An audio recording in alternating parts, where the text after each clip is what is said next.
That's rapidly turning around. We looked at numbers this morning.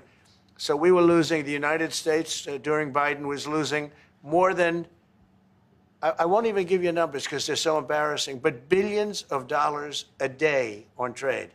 Those numbers are rapidly turning between the tariffs. Don't forget, we're now getting 25% on cars, 25% on aluminum, 25% on steel, and maybe more importantly, massive numbers of companies are moving into the United States. Honda, we have tremendous, the car companies are moving in at levels we've never seen before. The biggest investment ever made in the United States is being made right now. Trillions of dollars. I would say we could be at $9 trillion. You could go back to other presidents. They haven't had $1 trillion for their entire term. Look at Biden. He had bad numbers. People were leaving. They weren't coming in. They were leaving with Biden, and he didn't know the difference. The only thing he knew is people coming in. You know who they were? Illegal immigrants, okay, from prisons, from mental institutions, from all sorts of places that weren't good, from gangs, from Venezuela. They were coming in and they were criminals and murderers, 11,888 people that murdered, and at least half of them murdered more than one person. This is what Biden led into our country. I'm bringing in big companies. We have Apple is investing $500 billion. We have Jensen, as you know, is going to be 500 biggest chip maker, or chip thinker, I call him. He's really a thinker more than a maker. But we also have the maker, Mr. Wei. I get to know them all in the last, it was a cram course. But they're all moving into America because of the tariffs. And I don't think people have appreciated it. Some people do. Some of the smart people do. So we have more money coming in. It's really an amazing thing. We have more money being invested in the United States now than at any time ever before in our history, and it's not even close. And I think the real number could be 9 or 10 trillion. We don't know everybody that's doing it. We have many. I just heard about a plant that's being built right now, a very, very top-of-the-line company, and they didn't come to the White House. They're just doing it because they're making it because if they build here, there are no tariffs. And this is the big market. This is the market. That sets us apart from it. This is the market where everyone wants to be. Now, if I didn't come here and do this, all of a sudden we wouldn't be the market where everyone wants to be. So we're able to do it in time. But we're going to have a great announcement. And I'm not necessarily saying it's on trade. Going to the beginning, we're going to have a great announcement over the next few days, an announcement that will be so incredible, so positive. And I'm not saying, I don't want you to think it's necessarily on trade. Just to finish, we also have a situation, because everyone says, when are you going to sign deals? We don't have to sign deals. We could sign 25 deals right now, Howard, if we wanted. We don't have to sign deals. They have to sign deals with us. They want a piece of our market. We don't want a piece of their market. We don't care about their market. They want a piece of our market. So we can just sit down, and I'll do this at some point over the next 2 weeks, and I'll sit with Howard and Scott and with our great vice president, who has done a really good job. We have some good news to report on a lot of fronts. But JD will be there, and Marco, and we're going to sit down, and we're going to put very fair numbers down, and we're going to say, here's what this country, what we want, and congratulations, we have a deal. And they'll either say, great, and they'll start shopping, or they'll say, not good, we're not going to do it. I said, that's okay, you don't have to shop. Now, we may think, well, they have a right, you know, that maybe we were a little bit wrong, so we'll adjust it. And then you people will say, oh, it's so chaotic. No, we're flexible. But we'll sit down, and we'll, at some point, in some cases, we'll sign some deals. It's much less important than what I'm talking about. For the most part, we're just going to put down a number and say, this is what you're going to pay to shop. And it's going to be a very fair number. It'll be a low number. We're not looking to hurt countries. We want to help countries. We want to be friendly with countries. But you keep writing about deals. When are we going to sign? When? It's very simple. We're going to say, in some cases, we want you to open up your country. In some cases, we want you to drop your tariffs. I mean, India, as an example, has one of the highest tariffs in the world. We're not going to put up with that. And they've agreed already to drop it. They'll drop it to nothing. They've already agreed. They would have never done that for anybody else but me. So we're going to put down some numbers, and we're going to say our country is open for business. And they're going to come in, and they're going to pay for the privilege of being able to shop in the United States of America. It's very simple. It's very simple. So I wish they'd keep, stop asking, how many deals are you signing this week? Because one day we'll come and we'll give you 100 deals. And they don't have to sign. All they have to do is say, oh, we'll start sending our ships right now to pick up whatever we want or to bring whatever we want. It's very, very simple. And I think my people haven't made it clear. We will sign some deals, but much bigger than that is we're going to put down the price that people are going to have to pay to shop in the United States. Think of us as a super luxury store, a store that has the goods. You're going to come and you're going to pay a price, and we're going to give you a very good price. We're going to make very good deals. And in some cases, we'll adjust. But that's where it is. And we've been ripped off by everybody for 50 years, and we're just not going to do that anymore. We can't do that. And we can't let any country do that to us. We're just not going to do it anymore. On the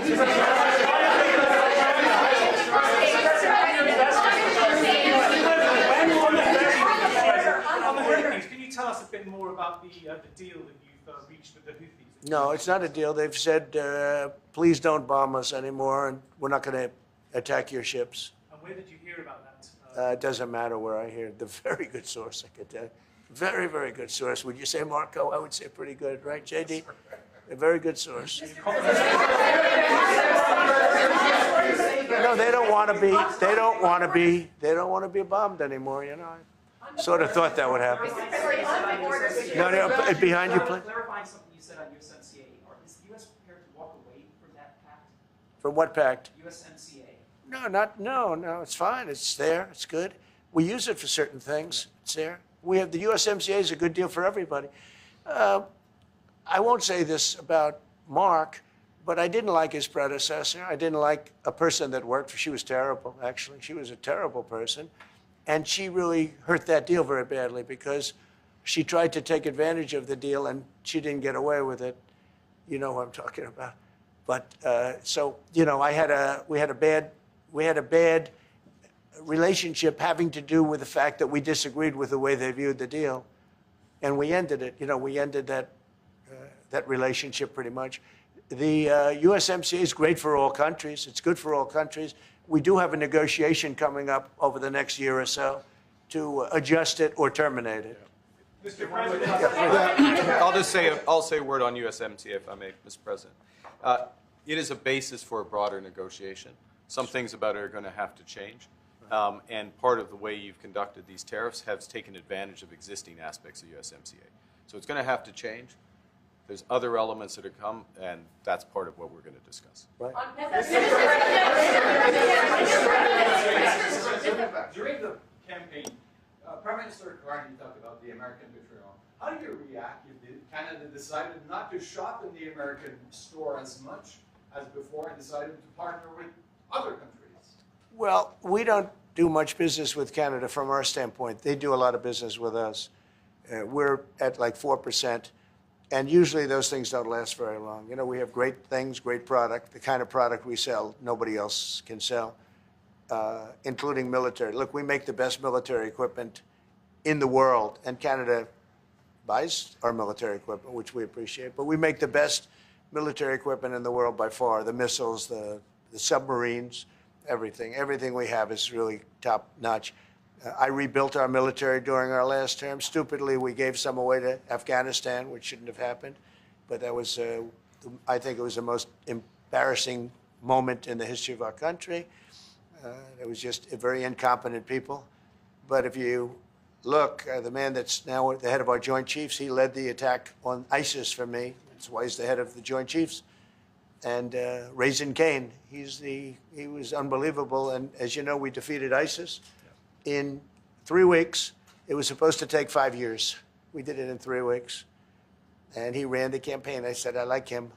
But I knew him before. I went to Iraq, and we agreed to a plan, and that was the plan. And as you know, we did it in record time. So we have the best equipment in the world. We have the best, a lot of things. And but Canada, it does a lot more business with us than we do with Canada. Yeah. Mr. President, Can I ask you about your investments, Mr. President? When do you think the investments that you've announced, the trillions, will finally hit economic data this year? When you're saying about the tariffs and all? No, about the investments that you've announced. Oh. You've announced It's hitting right now. Look, they're already starting AI plants. These are not people that look for financing. That's a good thing. You know, in real estate, you get a site, then you have to look for financing. You have to get your zoning. 5 years later, you start building. You get a bank, then the bank's no good. And these people have massive amounts of cash. The CHIPS Act was a ridiculous thing because that doesn't get them to build. All we did is hand very wealthy companies money. The CHIPS Act that was done by Biden. Billions, we give them billions of dollars. They don't even have to do anything with it. And then if you weren't, if you didn't have, and I don't want to be a wise guy, but if you didn't go with the DEI, if you didn't go with all of the different things, woke, if you weren't woke, you couldn't even use the money. You had to have a certain percentage of this and that and that and that. It's impossible to have. The companies actually complained to me. They said they gave me all this money, but nobody can get these people to do anything. I mean, look, President Obama, and if he wanted help, I'd give him help because I'm a really good builder and I build on time, on budget. He's building his library in Chicago. It's a disaster. And he said something to the effect, I only want DEI, I only want woke. He wants woke people to build it. Well, he got woke people, and they have massive cost overruns. The job is stopped.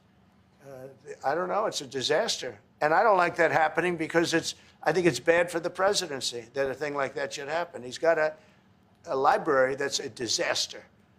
And he wanted to be very politically correct, and he didn't use good, hard, tough, mean construction workers that I love, Marco. I love those construction workers. But he didn't want construction workers. He wanted people that never did it before. And he's got a disaster in his hands. Like millions of dollars, many millions of dollars over budget. And I would love to help him with it, or somebody else. I could recommend professionals. But it was not built in a professional manner. By the way, nor was in California a little train going from San Francisco to Los Angeles that's being run by Gavin Newsom, the governor of California. Did you ever hear of Gavin Newsom? He has got, that train is the worst cost overrun I've ever seen. It's like totally out of control. So then they said, all right, we won't go into San Francisco. We'll stop 25 miles short. And we won't go into Los Angeles. We'll stop 25 miles short. It's hundreds of billions of dollars for this stupid project that should have never been built. And then they realized that it would have been a lot less costly if we just gave limousine service back and forth and gave it free. They would have saved hundreds of billions of dollars. They have airplanes that go there for one 1/100th the cost. And they have cars. They have a thing called the highway that goes back and forth that's not fully utilized.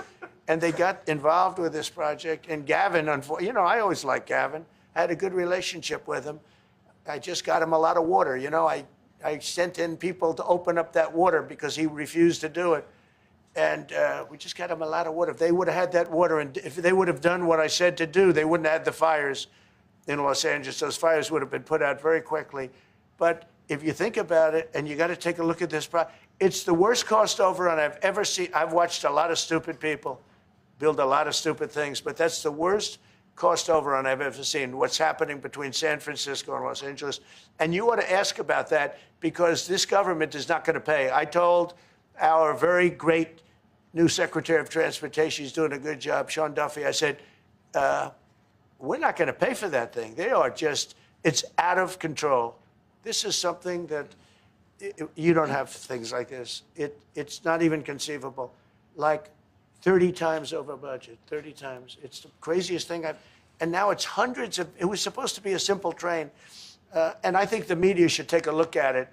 And I'd love him to run for president on the other side. I'd love to see that. But I don't think he's going to be running because that one project alone, well, that and the fires and a lot of other things, pretty much put him out of the race. Mr.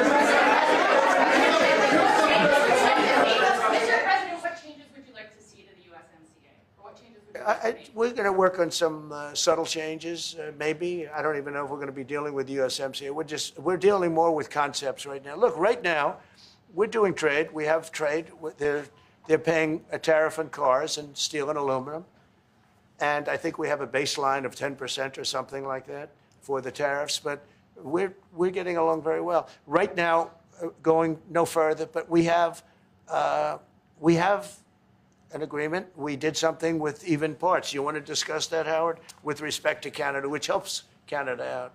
Sure. So we've made an arrangement with the car companies that 15% of their USMCA parts are included, and then 15% of foreign parts from the manufactured suggested retail price are not tariffed to help domestic manufacturing really thrive. So it gave them a chance to be able to build their car parts factories if they're going to. A lot of these companies already have factories, and what they have to do is just fill them out. But they're able to build them in the United States, so we gave them a pretty substantial period of time. I think. Just to clarify, Mr. President, is there anything the Prime Minister can say to you today to change your mind on tariffing Canada? Tariffing cars? Tariffing Canada. Is there anything he could say to you in the course of your meetings with him today that would get you to lift tariffs on Canada? No, Why not? just the way it is. What's The first state, Yeah. if Canadians don't want it, would you respect that? Sure, I would. But this is not necessarily a one-day deal. This is over a period of time they have to make that decision. Yes, go ahead. Yeah, if I may. If respectfully, Canadians' view on this is not going to change on the 51st state. Secondly, we are the largest client of the United States in the totality of all the goods. So we are the largest client of the United States. We have a tremendous auto sector between the two of us, and the changes that made have been helpful. 50% of a car that comes from Canada is American. That's not like anywhere else in the world. And to your question about is there one thing? No, this is a bigger discussion. There are much bigger forces involved, and this will take some time and some discussions, and that's why we're here, to have those discussions, and that is represented by who's sitting around the table. See, the conflict is, and this is very friendly. We're not. This is not going to be like we had another little blow up with somebody else. That was a much different. This is a very friendly conversation, but we want to make our own cars. We don't really want cars from Canada, and we put tariffs on cars from Canada, and at a certain point, it won't make economic sense for Canada to build those cars. And we don't want steel from Canada because we're making our own steel, and we're having massive steel plants being built right now as we speak. We really don't want Canadian steel, and we don't want Canadian aluminum and various other things because we want to be able to do it ourselves. And because of past thinking of people, we have a tremendous deficit with Canada. In other words, they have a surplus with us. And there's no reason for us to be subsidizing Canada. Canada's a place that will have to be able to take care of itself economically. I assume they can. I will tell you that Trudeau, when I spoke to him, I used to call him Governor Trudeau. I think that probably didn't help his election. But when I spoke to him, I said, so why are we taking your cars? Why are we taking we want to make them ourselves. I mean, I said, and if the price of your cars went up, or if we put a tariff on your cars of 25%, what would that mean to you? He said, that would mean the end of Canada. He actually said that to me. And I said, that's a strange answer, but I understand his answer. But no, I mean, it's hard to justify subsidizing Canada to the tune of maybe $200 billion a year. We protect Canada militarily, and we always will. We're going to, that's not a money thing. But we always will. But, it's not fair. But why are we subsidizing Canada $200 billion a year, or whatever the number might be? It's a very substantial number. And it's hard for the American taxpayer to say, gee whiz, we love doing that. Thank you very much. We're going to have a very substantive vote. Thank you. Thank you very much. Why don't you now say our new governor? Why did you Canada is not contributing 50% of GDP. Sir, NATO spending?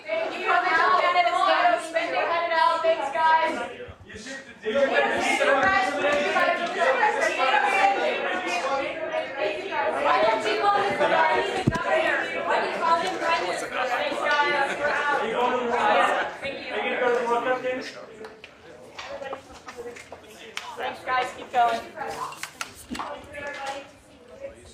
I'm just waiting for my pen. Thank you. Sorry. Thanks, guys. Go ahead, Rudy. Thank you.